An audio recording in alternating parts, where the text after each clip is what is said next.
So Godzilla Minus One is the first movie in the series to go back to the pre-1950s era in terms of plot. Godzilla was always a movie series that takes 1954 or 55 as its starting point in any storyline in the series. That was always the point at which the monster first shows up, first wreaks havoc across Japan, and it was comfortably distant enough from World War II to not go directly into a subject that the Japanese didn't really want to deal with, particularly for a lot of different reasons.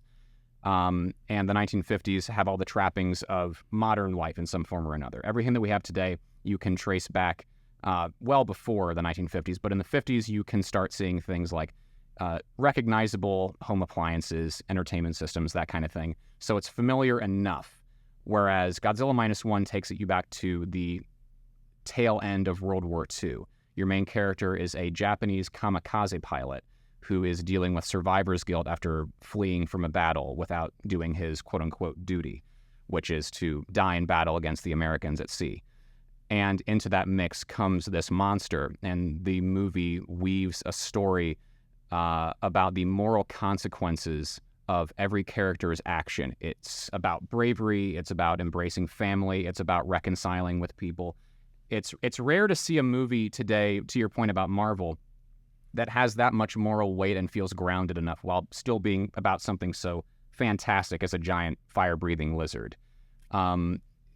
It seems like, I think that the only time I saw a movie that as effectively told me an exhilarating adventure story while being sort of crowd-friendly in a way, it kind of reminded me of Top Gun Maverick in that way, which I think more people in the room might have seen than Godzilla Minus One.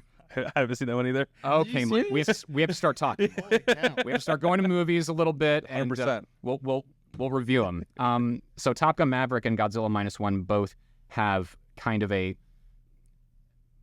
don't know what you would say, kind of a broadly blockbuster type plot. One is a giant monster comes ashore and destroys the city. People have to deal with it. And the other one is heroic pilot has to come back into the Air Force and do something heroic to protect his country and to make up for some past wrongs.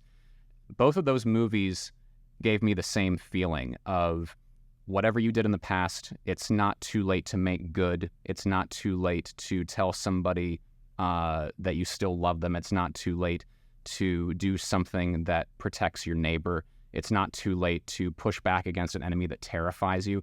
And it's not too late to make restitution for some ill that you committed in your past.